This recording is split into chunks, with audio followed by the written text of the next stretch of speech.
శ్రీగురుమూర్తిమేవార్థ ప్రతిపత్తయే జగతః పితరౌ వందే పార్వతీ పరమేశ్వరౌ. నమో మహద్భ్యో ఋషిభ్యో గురుభ్యో నమః. హంసమారుహ్య వేగేన ప్రాదురాసి చతుర్ముఖ. ఏ రూపంతో వచ్చారంటే హంసవాహనం మీదెక్కి 4 ముఖాల బ్రహ్మదేవుల్లో వచ్చాడు. అక్కడికి ఆ రూపంతో వచ్చాడు. వచ్చి అలం శేష మహాప్రజ్ఞ తపోభిర దుష్కరి, ఏం తపస్సు చేస్తున్నావయ్యా, చాలు ఇంతవరకు చేసిన తపస్సు చాలు, నీకేం కావాలో కోరుకో అది ఇస్తాను. ఎవరైనా దేన్నో ఒకదాన్ని కోరుకుని కదా తపస్సు చేస్తారు. నీ తపస్సు చూస్తుంటే నాకు ముచ్చట కలిగిపోయింది, అందుకు వచ్చేసాను నేను. నన్ను చతుర్ముఖ బ్రహ్మ అంటారు కదా, నీకేం కావాలో చెప్పు. అహమద్య ప్రదాస్యామి సమస్తమపి దుర్లభం. దుర్లభం అంటే ఏది పొందలేమో అనుకునేదాన్ని కూడా నేను పొందించేలా చేయగలను వాడిని. ఏం కావాలి? భోగేవా కింటు విద్యాసు కిము సిద్ధిషు ముక్తిషు. నీకేం కావాలి చెప్పు. భోగం కావాలా, విద్యలు కావాలా, సిద్ధులు కావాలా, ముక్తులు కావాలా? ముక్తులు అని ఎందుకన్నారండి? ముక్తి అని ఒకటే కదా. అంటే ఇక్కడ మళ్ళీ వేదాంత ముక్తి గురించి కాదు మనం మాట్లాడేది. సారూప్య సాలోక్య సామీప్య సాహిత్యాది ముక్తులు ఇత్యాదులన్నీ ఉన్నాయి కదా. అందుకు భోగం కావాలా, విద్యలు కావాలా, సిద్ధులు కావాలా, ముక్తులు కావాలా?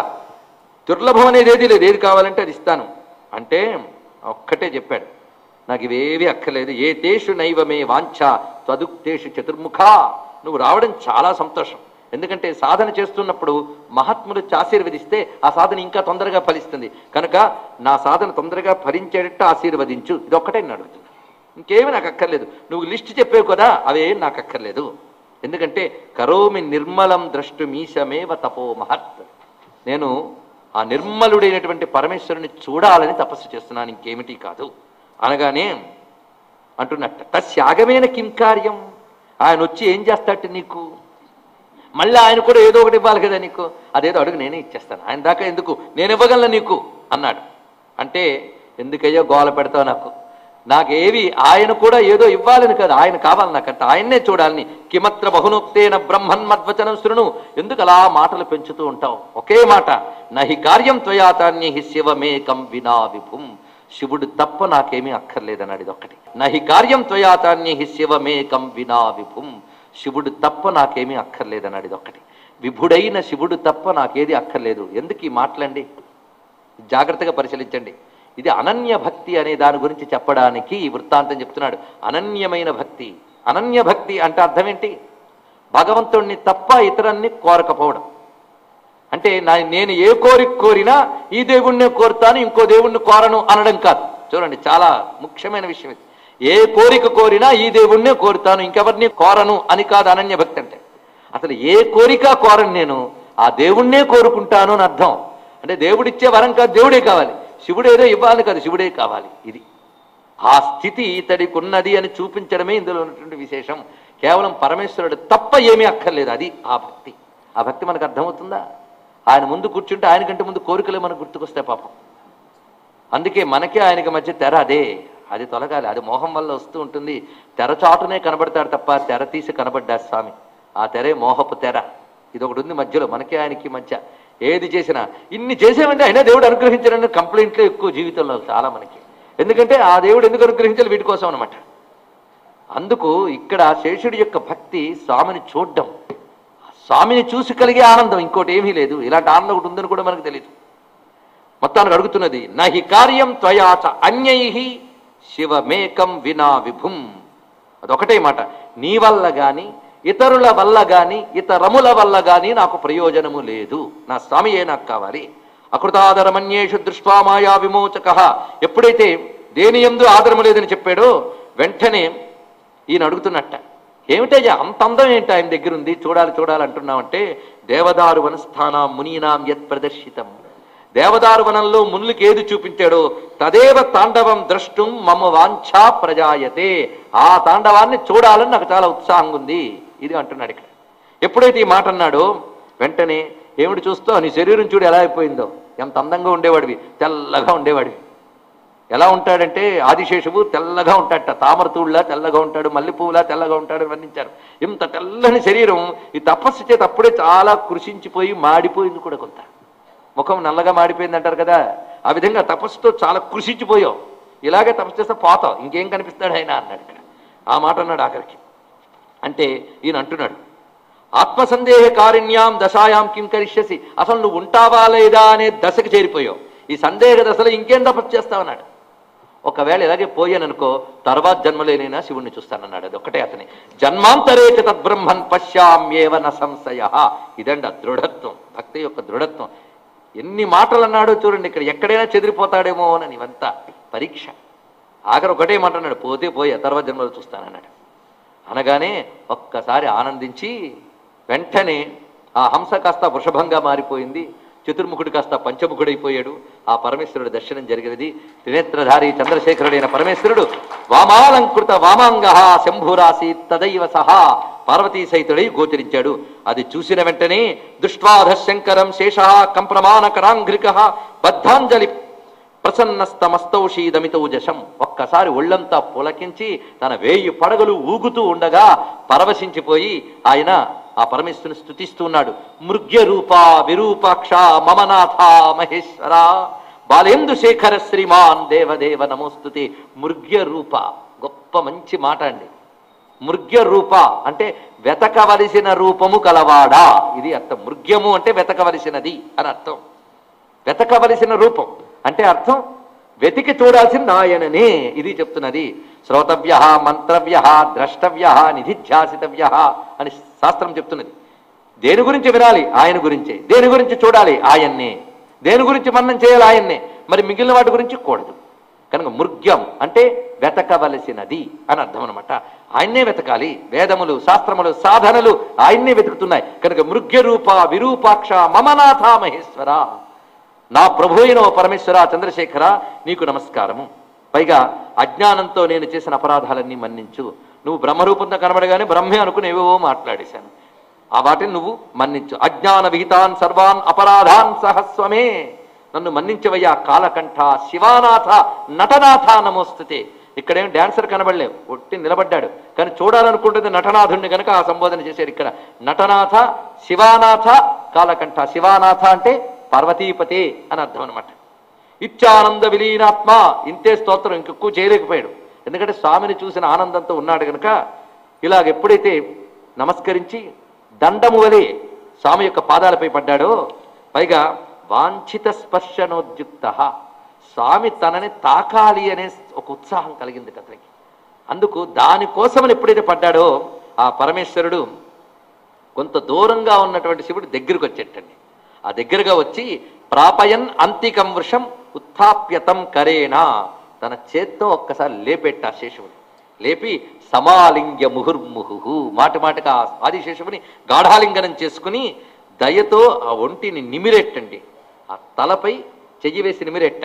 తస్య మూర్ధిని కరాంభోజన్ నిధాయ, ఆ నిమిరి ఆ చేతిని అలాగే పెట్టేట శిరస్సు మీద. ఆదిశేషువు శిరస్సు మీద శివుని యొక్క చెయ్యి పడిందండి. ఆ కరస్పర్శతో పులకించుపుతున్నాడు ఆదిశేషువు. యథాదృశా వినాశేష తపసా దుష్కరేణ తే అదృశ్యం పరమం దివ్యం మమ తాండవం అద్భుతం. ఇంత గొప్ప తపస్సు చేస్తే గాని అంత అద్భుతమైన తాండవం చూడలేరు నాయన అన్నాడు. ఇది ఒక్కటే. అందుకు సర్వదా దర్శయిష్యామి తపసాతే వశీకృత, నీకు తప్పకుండా నేను చూపిస్తాను, ఎందుకంటే నీకు లొంగిపోయాను అన్నాడు. గొప్ప మాటది. పరమేశ్వరుడు భక్తుల దగ్గరకు వచ్చి ఆ మాట ఎప్పుడూ అంటుంటాడు, లొంగిపోయాను అని. అందుకే తపసా తే వశీకృత, నీ తపస్సులతో నన్ను వశం చేసేసుకున్నావు. జహీహి తత్కృత క్లేశ మధ్యేవాలం ఫణాదర, ఎంతవరకు నా నాట్యం చూడాలని నువ్వు పడిన క్లేశాన్ని వదిలే, ఇంకా కష్టపడకు అన్నాడు. నీ హస్తస్పర్శతో నా శ్రమంతా పోయిందయ్యా అన్నట్టు ఆదిశేషువు. వెంటనే ఇంతకాలం తపస్సు వల్ల కృషించినటువంటి స్థితి, ఆ తాపం అంతా పోయింది. అందుకు అప్పుడు చెప్తున్నాడు తన తత్వాన్ని శివుడు ఇక్కడ బోధ చేస్తున్నాడు. ఈ జగత్తంతా నా యొక్క మాయా కార్యము సుమా. మాయ అంటే అనిర్వచనీయమైన నా యొక్క శక్తియే. దాని చేతి ఈ జగత్తంతా భాషిస్తూ ఉంటుంది. కల్ప్యతే నీతం కత్ర మృత్తికాయాం యథా ఘటః, ఇక్కడ వేదాంతమే చెప్తున్నాడు. కారణము కూడా నేనే, నాయందే ఈ జగత్తంతా భాషిస్తుంది. అలా భాషించడానికి కారణం నా అచింత్యమైన మాయాశక్తియే. ఇక దాని నుంచి బయటపడడానికి నన్ను ఉపాసన చేయాలి. ఆ ఉపాసన చేయవలసిన నా స్వరూపం 2 విధాలుగా ఉంటుంది. సకలం నిష్కళం చేతి మమ రూపద్వయం స్మృతం. శాస్త్రముల యందు నా రూపాన్ని 2టిగా చెప్పారు, సకలము నిష్కలము. సకలం చక్షుషాగ్రాహ్యం జయంచ నియతాత్మభి, నా సకల రూపాన్ని కళ్ళతో చూడవచ్చు అన్నాడు. అంటే మనందరం చూడగలమా చెప్పండి? ఇక్కడ ఒక్కటి ఇందులో చాలా విశేషం, ఉపాసనకు సంబంధించింది కనుక చెప్తున్నాం. సకలాన్ని రెండు మాటలతో చెప్పాడు. దీనిని కళ్ళతో చూడవచ్చు, అదేవిధంగా నియతాత్మభి ధ్యేయం, మనస్సును నిగ్రహించిన వాళ్ళు ధ్యానము ద్వారా చూడగలరు నా సకల రూపాన్ని అన్నాడు ఇక్కడ. అంటే పరమేశ్వరుని సకల రూపము అంటే ఒక ఆకారంగా అవయవాలతో కనబడేటువంటి జటాజూటధారి, చంద్రశేఖరుడు, త్రినేత్రధారి, వృషభవాహనుడు అని మనం ఏదైతే వర్ణిస్తామో ఆ సకల రూపముని నియతాత్మభి, అంటే ఆత్మ అంటే ఇక్కడ మనస్సుని అర్థం, మనోనిగ్రహము కలిగినటువంటి వారు, తమని తాము నిగ్రహించుకునేవారు ధ్యానము ద్వారా చూడగలరు. అంటే అదంత తేలిక అండి ధ్యానం అనేది, నిగ్రహణం చాలా కష్టం. అలాంటి నిగ్రహ శక్తి ఉన్న వాళ్ళు మాత్రమే నన్ను చూడగలరు, అది చెప్తున్నాడు ఇక్కడ. వాళ్ళు నన్ను చూడగలరు, అంతేకాదు నేను అనుగ్రహిస్తే ఈ నేత్రాలతో కూడా వాళ్ళకి నేను ఈ రూపంతో కనబడతా. ఇక నిష్కలం ఉన్నదే, దానికి ఆకారమే లేదు కనుక నాకు ఆకార రూపంతో ధ్యానించడం సకలం, నిరాకారమైనటువంటి తత్వం నిష్కళం. నిష్కళంతో నిరాకారం నిరంజనం అనామయం తన్నదృశ్యం నచేయం నైవాలోచ్యం రుభి ఫణిం. ఓ ఫణి, నా నిష్కళమైనటువంటి ఆ నిరాకార తత్వం ఏదైతే ఉన్నదో అది నిస్సంగము, అది దేన్ని అంటుకునేది కాదు, దానికి ఏ మాలిన్యము లేదు, అది ఎవరికి కనబడదు, ధ్యానం కూడా చేయలేమన్నాడు ఇక్కడ. చూడండి, పరమాత్మ ఏ రూపం లేని దాన్ని ధ్యానం చేయండి వల్ల అవుతుందేమో, వల్ల కాదు. సకలాన్ని ధ్యానించి ధ్యానించి నిష్కళంలో లీనమైపోవడమే తప్ప నిష్కళాన్ని ధ్యానించలేము, అది ఇక్కడ. ఆ నిష్కళం నా యొక్క అసలు తత్వం, అది అనిష్కళమైనటువంటిది అత్యంత క్లిష్టం, దాన్ని ధ్యానించలేరు. ఇదే గీతలో స్వామి చెప్పినది, క్లేశోధిక తరస్తేషాం అవ్యక్తాసక్త చేతసాం. అవ్యక్తమైన నా నిష్కళతత్వం అది, అది ఊహించడానికి కూడా ఎలా ఉంటుంది అంటే నైవ ఆలోచ్యం, దాన్ని ఆలోచించడం కూడా వల్ల కాదు సుమా. అయితే అసలు ఎవరు దాన్ని అనుభవించలేరా అంటే తథాపి తేతు పశ్యంతి ఏ బుద్ధ్యా మత్పరాయణా. కొంతమంది సాధన అలా కొనసాగించి క్రమంగా ద్వంద్వాతీతులై నిర్ద్వంద్వా నిరహంకారా నిరస్త కలికల్మషా, దేహాత్మ భ్రాంతిని విడిచిపెట్టినటువంటి వారై అహంకారాన్ని విడిచిపెట్టి ద్వంద్వములకు అతీత స్థితిని చేరుకుని, ద్వంద్వాతీత దేహాత్మ భ్రాంతి విడిచిపెట్టి ద్వంద్వములకు అతీత స్థితికి చేరుకున్న వారు మాత్రమే ఆ నిష్కళమైన నా తత్వాన్ని గ్రహించగలరు. మిగిలిన వారు మనోనిగ్రహం చేత, ఇది కూడా అంత తేలిక కాదు, నా యొక్క ఈ సగుణ సాకార సకల స్వరూపాన్ని ధ్యానం చేసి క్రమంగా నా అనుగ్రహం చేత నిష్కళ తత్వాన్ని పొందుతారు. ఇంకొక స్వరూపం నాకున్నది, అది చెప్తున్నాను అన్నాడు. అది రహస్యం. అదేమిటంటే పాశజాలం పరిచ్ఛేత్తుం దయమానస్య కేవలం ఆచార్య స్మృతామూర్తి రేఖామే తత్ప్రదర్శనే అన్యాపి చిన్మయీ నిత్యా నిష్కళంకా స్థితా మమ. నా సకల స్వరూపము నిష్కళ స్వరూపాన్ని తీసుకెళ్తుంది, కానీ సకలం అనిపించుకుంటూనే నిష్కళత్వం కలిగినటువంటి ఒక స్వరూపం నాకున్నది, అదే నా యొక్క నాట్య స్వరూపము, నటరాజ స్వరూపము, అది చెప్తున్నాడు. కనుక నటరాజ స్వరూపము సకలమే, నిజానికి మూర్తి వలె కనబడుతూ ఉన్నది, కానీ అందులో చూపిస్తున్న తాండవం అనేది ఒక అనుభూతి, ఆనందానుభూతి. అది కేవలం అనుభవం మాత్ర విషయమే కదా ఆనందం అనేటువంటిది. ఆనందం అనే దానికి ఏదైనా రూపం ఉందా చెప్పండి? అనుభవమే ఆనందం. అందుకే ఆనంద స్ఫురదనుభవాభ్యాం నతిరియమన్నారు శివానంద రహస్యంలో శంకర భగవత్పాదుల వారు. కనుక కేవలం ఆనంద స్వరూపం ఉంది. ఆనంద స్వరూపాన్ని నా నాట్యం ద్వారా నేను చూపిస్తున్నాను. కనుక ఇది ఎటువంటిది అంటే ద్వయోరపి పరం తస్య జ్ఞానమేవ వపుర్మమ. అది ద్వయోరపి పరం, నేను చెప్పిన సకల నిష్కలముల కంటే ఒక విలక్షణమైనది, ఒక ప్రత్యేకమైనది. అది జ్ఞానమేవ వపుహు, జ్ఞానమే శరీరముగా కలిగినది. జ్ఞానం అంటే విషయములను తెలుసుకునే జ్ఞానం కాదు, నిర్విషయక జ్ఞానము అని అర్థం. అంటే ఇది వాచని తెలియడానికి ఏది కారణమో అది కేవల జ్ఞానము, అది ఒక దాని ద్వారా తెలియబడేది కాదు, తెలివియే అది, అది చెప్పబడుతున్నది. ఆ నిర్విషయకమైన జ్ఞానం ఉన్నదో ఆ జ్ఞానాన్ని స్ఫురింపజేసే స్వరూపమే ఈ దివ్యమైన జ్ఞానమేవ వపుర్మమ. ఆ జ్ఞానమే నా యొక్క స్వరూపము. ఈ జ్ఞానము నిర్విషయక జ్ఞానము, అదే అసలైన చిదంబర రహస్యం. తస్య ప్రాణమయానంద సోహమేవ ప్రకీర్తితః. ఆ జ్ఞానమునకు ప్రాణం ఏమిటి? ఇప్పుడు శరీరానికి ఒక ప్రాణం ఉంది, దానివల్లనే ఈ శరీరం ఉందని తెలుస్తున్నాం. కనుక ఆ జ్ఞానానికి ప్రాణం ఏమిటి అంటే మన శరీరానికి ప్రాణం వల్లే జడం కాదు అది. ఆ జ్ఞానానికి ప్రాణం, శరీరానికి ప్రాణం ఎలాగో జ్ఞానానికి ప్రాణం ఉందట, అదేమిటంటే ఆనంద, అది ఆనందము అన్నాడు ఇక్కడ. కనుక జ్ఞానానందములు ఎలాంటివి అంటే అవిభాజ్యములు. నా యొక్క జ్ఞానస్వరూపమే ఆనందమయము. కనుక నేను ఎవరిని? జ్ఞానానందమయుణ్ణి. నా యొక్క జ్ఞానానందమయ స్వరూపం ఏదుందో అది ఏవం విధస్యమే నామ పరిజ్ఞానం పరాత్పరం. ఇదేనయ్యా తత్వం అంటే, ఇంకోటి లేదు. సకల నిష్కళ స్వరూపములు చూపిస్తూ ఈ ఉభయ మేళనముగా కనిపిస్తూ అకుంఠితమైన బ్రహ్మజ్ఞానాన్ని ఇవ్వగలిగేటువంటి నా యొక్క జ్ఞానమయ స్వరూపము ఇది తెలుసుకుంటే అతి గుహ్యమిదం ప్రోక్తం శేషాన్యచ్చ వదామితే. కనుకనే ఇదే అతి గుహ్యం, ఇదే అత్యంత రహస్యము అని మాట వేశాడు. ఇదే అతి రహస్యం అంటే. కనుక ఇప్పుడు ఈ జగత్తంతా ఉన్నది, ఇది నా యొక్క సకల స్వరూపమే. అందుకో మాట అన్నాడు, ధ్యానం ద్వారా నా సకల స్వరూపాన్ని చూడగలరన్న పరమాత్మ ప్రతివాడు కంటితో చూసేది నా సకల స్వరూపం అన్నాడు. ఇది ఒక పెద్ద రహస్యం, గుర్తుపెట్టుకోండి. నువ్వు కంటితో చూసేది ఏమిటి? ఈ జగత్తు. భగవంతుడు కనబడ్డండి కాదు, కనబడేదంతా భగవంతుడే. ఇది గుర్తుపెట్టుకోండి. భగవంతుడు కనబడ్డ కాదు, కనబడేదంతా భగవంతుడే. ఇది తెలియాలి. ఇది తెలియడమే ఉపాసన. దాన్ని తెలియాలంటే నియత ఆత్మభిహి, మనస్సును నిగ్రహించి ఆ దృష్టితో చూడాలి, సాధన చేయాలి. అప్పుడు ఈ కనిపించేదంతా భగవంతుడిగా ముందు చూడగలిగితే ఈ కనిపించే జగత్ రూపంలో సకలుడై కనబడిన ఆయన నిజానికి నిష్కలుడనే విషయం నీకు తెలుస్తున్నది. కనుక కనిపిస్తున్న ఇది అంతా కూడా ఆయన యొక్క కృత్యములు అని. ఆ కృత్యంలో ఉండేది ఆయనే కదా. మనం ఒక పని చేసాము అంటే ఆ పనిలో ఎవరున్నారు? నేనే ఉన్నాను కదా. నా పనిలో నేనున్నట్టే ఆయన కృత్యాల్లో ఆయన తత్వం భాషిస్తున్నది. కనుక ఆ కృత్యములు 5 విధాలు. పంచకృత్యాని మే నిత్యం తదృశ్య విధాయన. అలాంటి పరమాత్మనైన నేను ఈ జగత్తులో పంచకృత్యాలు చేస్తూ ఉంటాను. ఈ పంచకృత్య తత్వమే పరమేశ్వరుని తెలియడానికి పనికొస్తున్నది మనకి. ఇదమేవ వరం దివ్యం. ఈ పంచకృత్యములు నేను చేస్తానని చెప్పాను కదా. ఈ పంచకృత్య నిర్వహణకే తాండవం అని అంటారు. తాండవం పరికీర్తితం. తన నటతత్వాన్ని స్వామియే బోధిస్తున్నాడు ఇక్కడ. కనుక సకల నిష్కల స్వరూపముగా ఉన్నటువంటి నేను జ్ఞానమయమైన రూపంతో, ఆనందమయమైన రూపంతో భాషిస్తున్నాను. ఈ జ్ఞానానందమయుడనే నేను ఈ జ్ఞానానందములకు ఏమాత్రము విఘాతము కలగకుండా ఈ ప్రపంచాన్ని పంచకృత్యాలతో నడుపుతున్నాను. సృష్టి, స్థితి, సంహార, తిరోధాన, అనుగ్రహములనే పంచకృత్యాలతో నడుపుతున్నాను. ఈ పంచకృత్యములే నా నాట్యము. ఈ పంచకృత్యాలు మనందరం చూస్తున్నవే, కానీ ఈ పంచకృత్యాల నాట్యమును చూడట్లేదు ఇక్కడ. ఒక నాట్యాన్ని మనం చూసినప్పుడు భలే భలే డ్యాన్స్ చేసేయండి అని ఆ నటరాజుని ఎంత మెచ్చుకుంటామండి లోకంలో. మరి ఈ పంచకృత్యాలైన నాట్యం నిరంతరం పరమేశ్వరుడు చేస్తూ ఉంటే ఆహా నటరాజుని ఎందుకు అనలేం? అది అనగలగాలి, అది తెలుసుకోవాలి. కనుక శివనాట్యం ప్రతి వారికి నిత్యానుభవం. ఆ నిత్యానుభవం అనేది శివం అని తెలియడానికే సాధన. కనుక శివనాట్యం కానీ నటరాజు కానీ దూరంగా లేడు, అంతటా ఆయనే. చెట్ట చివరికి నీ లోపల కూర్చుని నాట్యం చేస్తున్నది ఆయనే. కనుక ప్రకృతానంద నృత్తం మాం సర్వే వేదా వదంతి చ తస్య హేతుం దిశంకాలం స్థానం జానంతి నైవవా. నా ఆనంద నృత్యం చేసే నన్ను వేదాలు ఎన్నో విధాలుగా వర్ణించాయి, కానీ నేను ఎక్కడుంటాను, ఎలా ఉంటాను, ఏమిటి అనేది అవి కూడా స్పష్టంగా చెప్పలేవు సుమా. కానీ భక్తులను అనుగ్రహించడానికి నా పంచకృత్యమయమైనటువంటి ఆ స్వరూపం, అటు నిష్కలమా సకలమా అంటే రెండూ కాని ఆ రూపాన్ని నీకు చూపించగలను నేను. ఎందుకంటే అది చూడగలిగేటువంటి యోగ్యత, తపశ్శక్తి నీకుంది గనక అది చూడగలిగే దృష్టి నీకు ఇస్తాను, నేను ఇచ్చి చూపించగలను.